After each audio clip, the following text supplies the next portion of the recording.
खाली ठेवले ना म्हणजे अक्कल ठिकाणावर येईल तुझी. तर मी काय म्हणते, माझ्याकडे एक चांगलीच शिक्षा आहे, त्याने चांगलीच अद्दल घडेल या. उलटने तापवते आणि हातावर चटका देते, म्हणजे हे हात पुन्हा कधी जन्मात चोरी करायचे नाही. सासूबाई, काय करताय? रमेश, सोडा त्यास. किती निर्दयीपणा आहे हा. आश्रितास मानाने भागविले तरच पुण्य मिळते, हा स्वतःचा नियम आहे.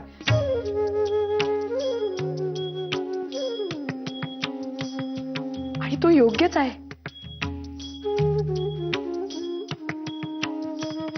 गरिबीचे चटके त्यांस बसू नयेत म्हणून आपण त्यांस आश्रय दिला.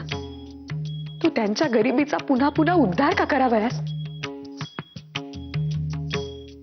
आणि गुळाचे बाबतीत म्हणाल तर आवाज घरात पूजा असल्या कारणाने स्वयंपाकास मुळातच उशीर झाला आहे. त्यामुळे हरी आणि बाकीच्या मुलांना साधा फराळही नाही मिळाला सकाळपासून. आणि तुम्ही होऊन धाडलेत ना त्यास गुळ आणावयास. मुद्दाम चोरी करण्यासाठी नव्हता हो गेला तो. भुकेच्या वेळी सुपारी एवढा गुळ तोंडात टाकणे ही मुळात चोरी नव्हेच. हे खरे की गुळ तुमच्याकडे देऊन नंतर परवानगी घेऊन खाल्ला असता तर अधिक योग्य होते. बरोबर आहे. पण भुकेने व्याकुळ झाल्यामुळे नाही सुचले त्यास. पूर्वय आहे. आणखी एक, या चारी मुलांस हे घर आपलेच आहे. त्यात परकेपणा नाही असे वाटले म्हणून त्याने गुळ खाल्ला आणि आपल्या सोबत्यांचाही दिला. यात त्याचा काही अपराध आहे असे मला मुळीच वाटत नाही.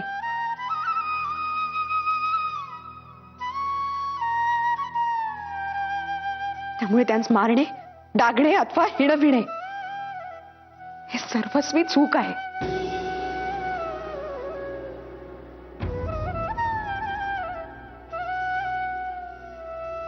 जा तू हरी.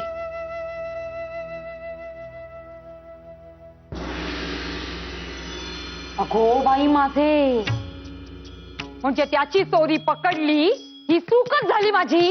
अहो नाही नाही नाही नाही, यजमानीण बाई ना तुम्ही, त्यात इंग्रजी शिकणारी मड्डम.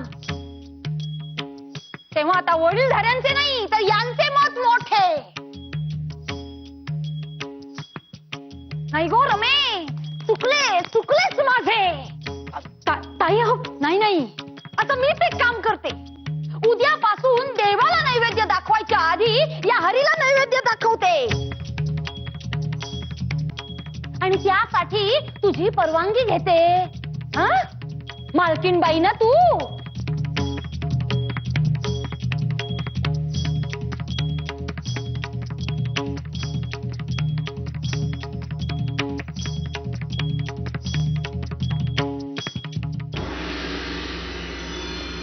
बाई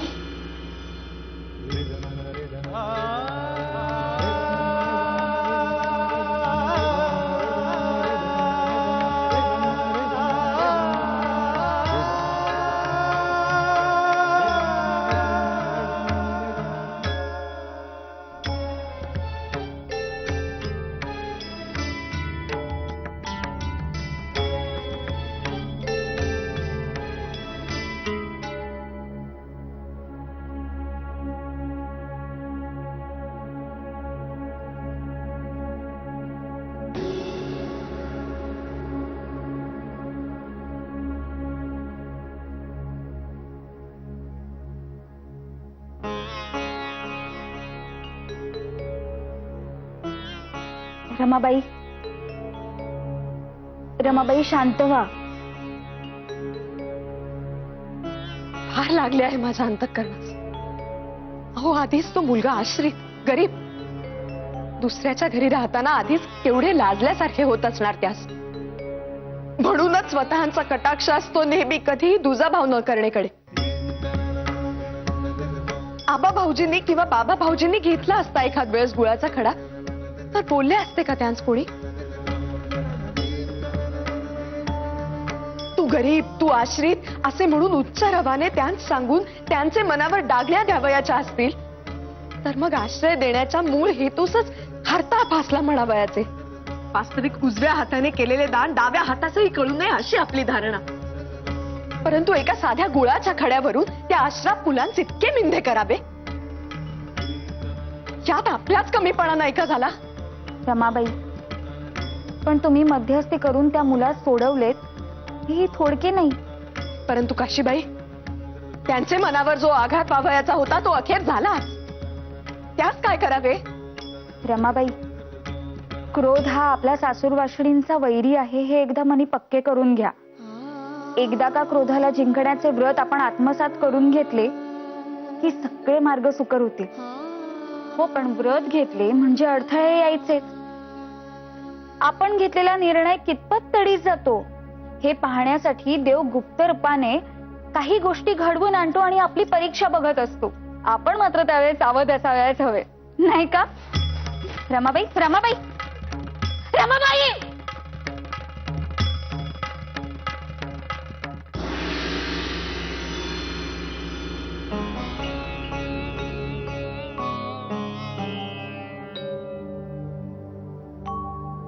बाई, अर्धी घटका झाली वैद्यबुवांना आज जाऊन.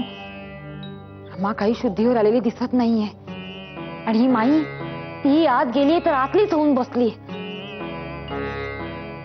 देवा, रमेचा हातपाय मोडला नसेल म्हणजे मिळवले.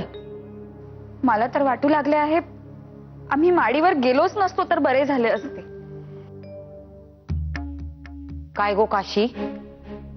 हा, नाही, ही रमा अशी कशी वरून खाली पडली? का रागाच्या भरात स्वतःच उडी मारली हिने? नाही, हल्लीच्या मुलींचे काही सांगता येत नाही गो. तुमच्यासारख्या या जास्त शिकल्या सवरलेल्या मुली तुमचा काही नेम नाही. हो, अशा कशा त्या स्वतःहून उडी मारतील? आम्ही चांगलं बोलत होतो, अचानकच त्यांस भोवळ आली आणि मी सावरण्या अगोदरच त्या खाली कोसळल्या. अगो बाई, भोळ येऊन पडली म्हणजे चांगली बातमी देणार की काय? काय गो काशी? नाही म्हणजे तूच काही बोलली का ती? अगो बोल. ताई काकू, वैद्यबुवा आलेत. अगो बाई, माई, आनंदाची बातमी आहे का गो? ताई, तसले काही नाही. उजव्या पायाला थोडा मुका मार लागलाय. मी लेप लावलाय, त्याने वाटेल बरे. पण मला एक कळत नाहीये त्यांना ताप कशाने चढलाय. गार पाण्याने स्नान केले होते का? अहो वैद्यबुवा, ते तर गेले 15-20 दिवस चालले आहे त्यांचे. काय हे, या ऋतूमध्ये गार पाण्याने स्नान? मग ज्वर चढणार नाही तर काय? बाबा, चल माझ्या बरोबर, मी तुझ्याकडे काही चूर्ण पाठवून देतो. हो हो.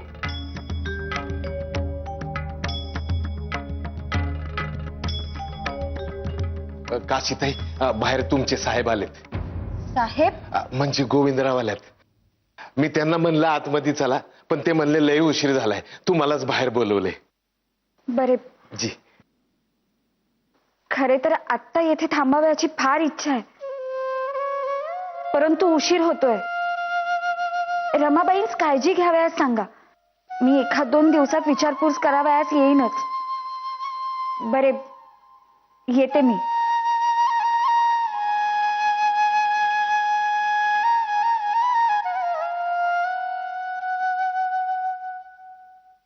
या रमेचा अभ्यास म्हणजे डोक्याला नुसता ताप झालाय.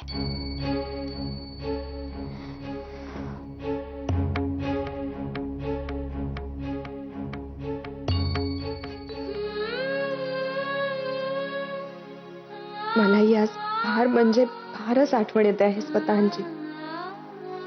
पण काय करणार, फिरतीवर आहेत ना.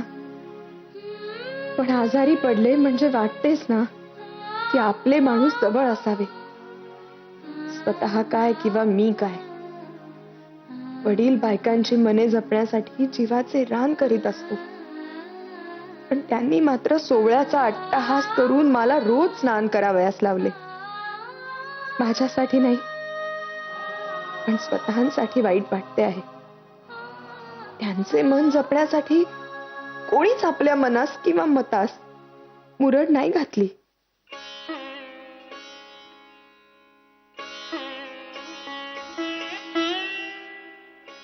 बाळंबटजी,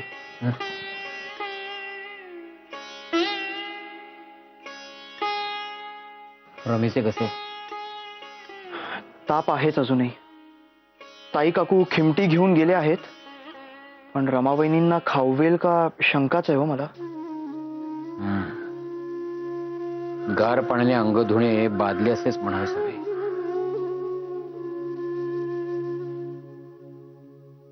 तरीही आम्ही ताई काकूंना सांगत होतो, पण वडील बायकांनी रमावहिनींना साठवलेल्या पाण्यात शिवायचे नाही असे निक्षून सांगितले होते. हाडाचे गार पाणी घेण्याशिवाय गत्यंतरच नव्हते ना. अरे बापरे, ही बया कशाला अडमडली इथे? तिला म्हणावं रमा आजारी आहे, 4-5 दिवस शिकवणी बंद. सांग तिला. बरे.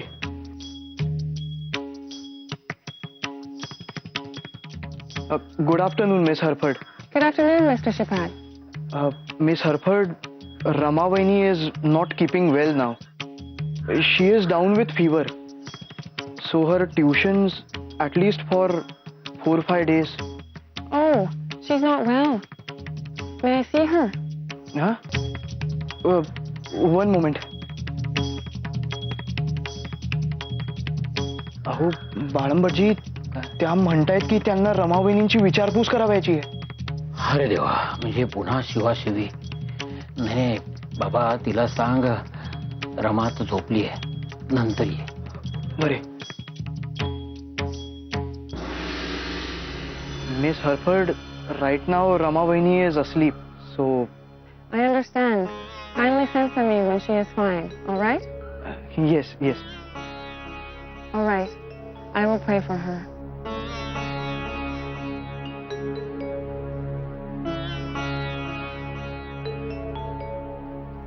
सांगितले.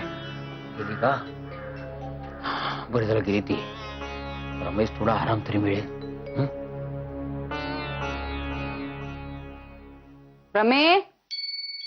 रमे, अगो बाई, उठा.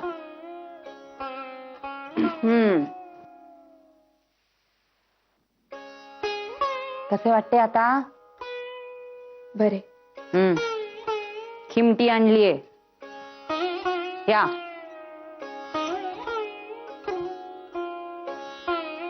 हात थरथरतोय का? आणा, मीच बरवते.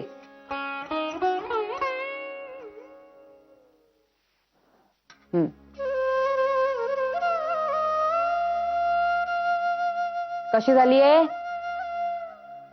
छान. रमे, मी काय म्हणते, अगो हा सगळा ना त्या इंग्रजीचा परिणाम आहे, दुसरे काय. हा, तो हट्ट सोडा आता. कसे, त्या हट्टापायी ती इंग्रजी मड्डम या घरात येणार आणि शिवाशिवी झाली की स्नान हे करावेच लागणार. बाई, त्याला काही पर्याय नाही हो. म्हणून मी काय म्हणते, मुळात इंग्रजीचा नादच सोडा ना. कसे, हा, माधव हा ढीक सांगेल, पण आपण मात्र काही ऐकायचेच नाही. त्यात सांगायचे, म्हणावे मला 16 ओळे पाळावे लागते, तेव्हा मला काही या फंदात पाडू नका. हा, मग विषयच संपला, तूच नाही म्हटल्यावर. हो की नाही? अगं बोल, आता का जीभ झडली का तुझी? खालच्या खड्यावर पाणी आहे नुसते. हे घ्या, पकडा हातात आणि गिळा. कल्याणाचं आहे सगळे.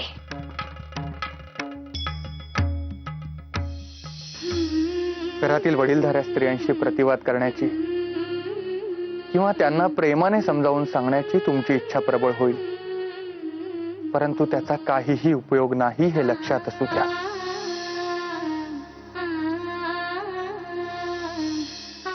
त्या अभ्यासावर लक्ष केंद्रित करा. म्हणजे घरातून होणाऱ्या त्रासाचा विसर पडेल.